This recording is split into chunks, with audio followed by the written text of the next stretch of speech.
Tonight, thousands of criminal cases, murders, robberies, rapes, are up for review in Queensland in the wake of damning findings at the state's DNA forensic unit.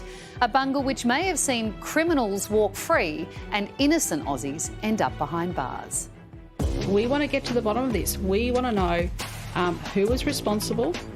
We want justice for victims.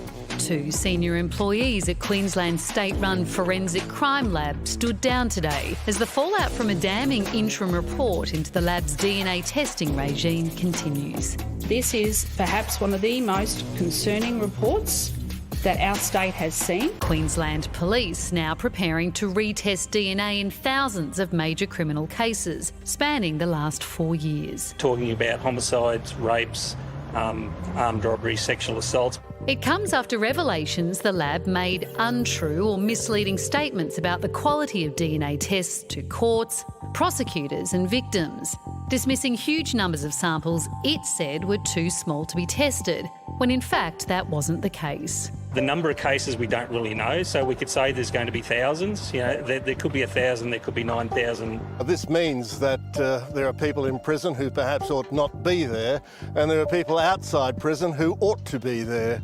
The accusation from some camps that the lab put KPIs and an obsession with backlogs ahead of public safety.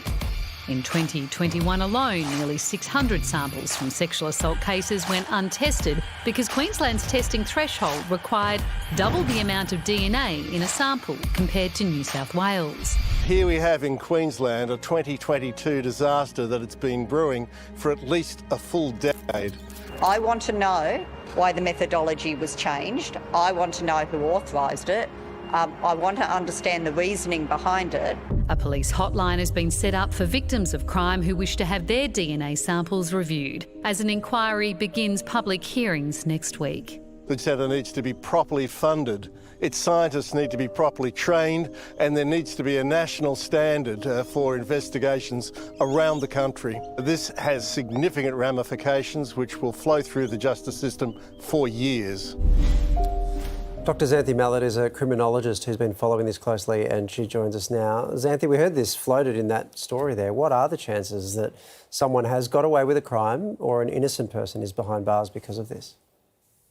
Well, given that possibly thousands of cases may be affected, I think it's certainly possible that somebody who should have been identified via their DNA wasn't, or potentially could have been exonerated as a result of their DNA. So exculpatory evidence, something that could have proven it wasn't them. So certainly it's a possibility, and that's the biggest concern in this instance. Different states have different sample sizes. Why does it vary like that? Surely science should dictate the level, and that should be standard across the board.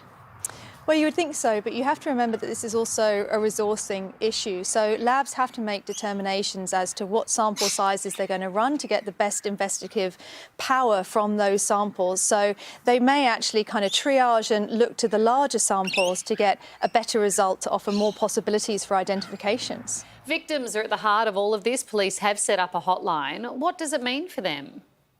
You know, this is awful for all of those victims. It just re-traumatises them. Many people who think that their cases were closed or that there weren't, viable samples in their case, and therefore nobody could be brought to justice. This is just all bring it all back. And it's going to take a considerable length of time to go through all of these cases because the ongoing casework is also there. So we could be looking potentially years before some of these people get a final answer as to what the results were in their cases. We've learnt to trust DNA technology and forensic scientists implicitly.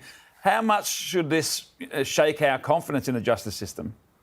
Well, I think there is always room for doubt, and scientists do have to be held to the highest possible standards, especially forensic scientists, because their evidence is so important for the court process. And we do have to be able to rely on that, and that what they say is actually accurate. If they say that there isn't enough sample to get a viable profile or sub-profile, then that's what they need to mean, not we haven't run that sample. So we have to be able to believe what they say, and this will rock the criminal justice system in Australia. But I think it's a good lesson for us to learn, and one we have to take very seriously, because so many cases could be affected, and this could be happening in other labs around the country, and we need to make sure that that isn't the case. Why do you think this could be happening elsewhere around the country?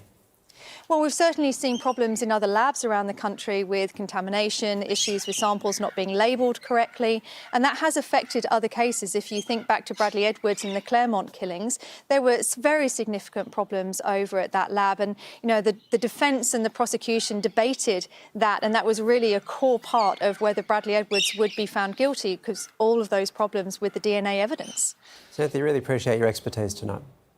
Thank you.